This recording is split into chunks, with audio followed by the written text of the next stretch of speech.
आज मैं बात कर रहा हूं ऑस्ट्रेलिया के इंटरनल बॉर्डर्स के हवाले से कि किस किस तरह कौन कौन अलाउ है, किस स्टेट में अलाउ है, क्या सूरत हाल चल रही है। अगर आप न्यू साउथ वेल्स आना चाहते हैं क्वींसलैंड से तो आपको क्या करना पड़ेगा एसीटी के हवाले से। और मैं कोशिश करूंगा सारी स्टेट्स को जल्दी से कवर कर सकूं ताकि आपको अंदाजा हो सके कि जो इंटरनल बॉर्डर्स के हवाले से क्या चल रहा है और पॉसिबली ये इंटरनेशनल जो बॉर्डर्स हैं उनके ऊपर भी इम्पैक्ट रखता है। तो सबसे पहले मैं बात करूंगा जो इन सारे बॉर्डर्स और इनके जो क्या क्या इनके ऊपर कंडीशंस हैं उसके हवाले से।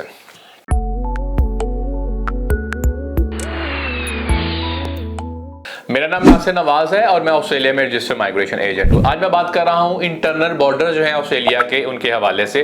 तो इसको मैं आपको न्यूज़ जो है उसके जो पढ़ के सुना दूंगा कि क्या क्या है। सबसे पहले ये है New South Wales border restriction क्या है कि Sydney siders are unable to travel to regional New South Wales, यानी जो लोग सिडनी साइड पे रह रहे हैं या सिडनी में रह रहे हैं या इस साइड पे रह रहे हैं तो वो रीजनल न्यू साउथ वेल्स में नहीं जा सकते और ये 28 अगस्त तक ऐसा ही रहेगा। इसके अलावा no one is allowed to travel to Greater Sydney without a reasonable excuse.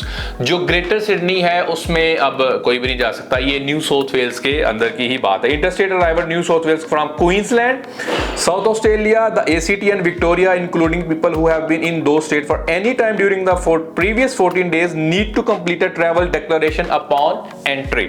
यानी कि जो लोग क्वींसलैंड में, साउथ ऑस्ट्रेलिया में, एसीटी में, विक्टोरिया में रहे हैं जो पिछले 14 दिन के अंदर, तो उनको बेसिकली एक डिक्लेरेशन देना होगा अगर वो न्यू साउथ वेल्स में आना चाहते हैं।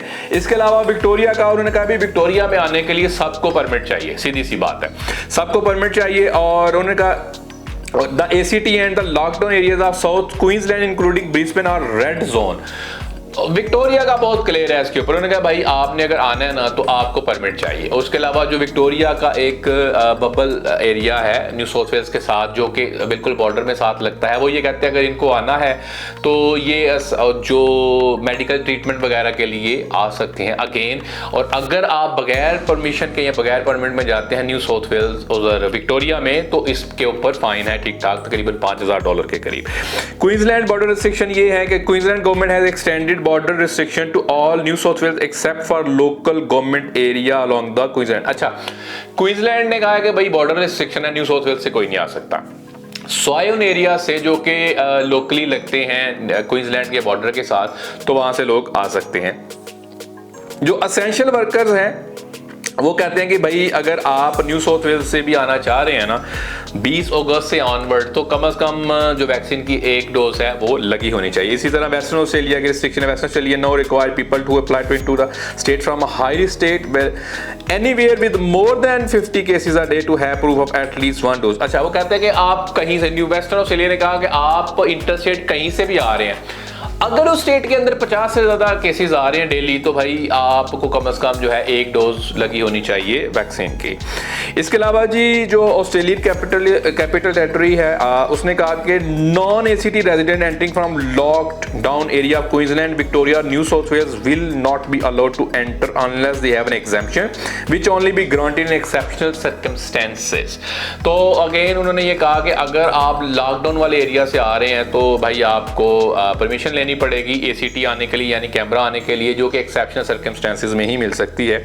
Returning ACT residents will need to complete an online exemption form prior to their travel and will still need to quarantine. अच्छा, जो कैमरा रहने वाले हैं, एसीटी रहने वाले हैं, कहते हैं उनको आने के लिए भी भाई एक तो वो फॉर्म दे के आए, डिक्लेरेशन दे के आए और 14 दिन क्वारंटाइन करना पड़ेगा, सीधी बात। अच्छा जी, साउथ ऑस्ट्रेलिया कहता है South Australia has closed its border with Victoria, New South Wales, the ACT and some part of Queensland. South Australia ने भी बॉर्डर्स अपने बंद किए हैं, ये इंटरनली मैं बता रहा हूँ, अभी ऑस्ट्रेलिया में ये चीजें चल रही हैं। Northern Territory border restriction, all interstate arrival to Northern Territory must fill in the border entry form. Travellers who have been in a declared COVID-19 hotspot within the previous 14 days or attended a public exposure site cannot enter unless they have proof of residency, qualify for an automatic exemption or have received CHO approval.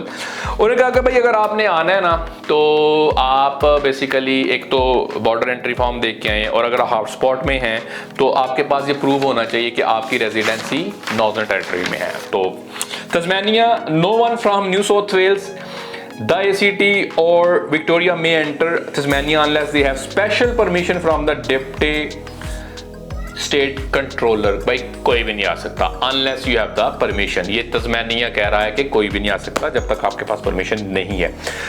New Zealand के साथ bubble खोला था international, Australia ने international borders के हवाले से। उन्होंने भी 8 वीक के लिए 23 जुलाई से ऑनवर्ड 8 वीक के लिए उन्होंने बंद कर दिया, स्टॉप कर दिया। पहले भी उन्होंने ये कहा था कि हम कभी भी जो बॉर्डर ओपनिंग अरेंजमेंट है इसको पॉज कर सकते हैं, स्टॉप कर सकते हैं। तो 23 जुलाई से ऑनवर्ड ये बंद है। ये कुछ सूरत हाल है जो ऑस्ट्रेलिया के इंटरनल स्टेट्स के हवाले से, क्योंकि मैं इंटरनेशनल बॉर्डर्स के हवाले से तो बात कर ही रहा था। अभी मैंने सोचा कि आपको थोड़ा इंटरनली चीजों का भी पता चले। Again governments are very determined. यहाँ पे क्या है कि वो डिटरमिन्ड इस हवाले से भी हैं कि यार बॉर्डर जल्दी जल्दी खुले और जान छूटे। अभी पॉलिसी में बहुत लंबा शिफ्ट जो है वो नज़र आना शुरू हो गया हुआ है कि ये बिल्कुल जान छुड़ाना चाह रहे हैं कि बेशक केस 0 भी नहीं होते, 80% भी वैक्सीनेशन हो जाए तो हम बॉर्डर्स को खोलना शुरू कर दें, ना सिर्फ इंटरनली बल्कि इंटरनेशनल बॉर्डर्स को भी खोलना शुरू कर दें। तो अगर आपका इस हवाले से कोई सवाल है, कमेंट है, फीडबैक है, आप कमेंट कर सकते हैं। इस वीडियो को शेयर करें, हमें सपोर्ट करने के लिए चैनल को सब्सक्राइब करें। Thank you.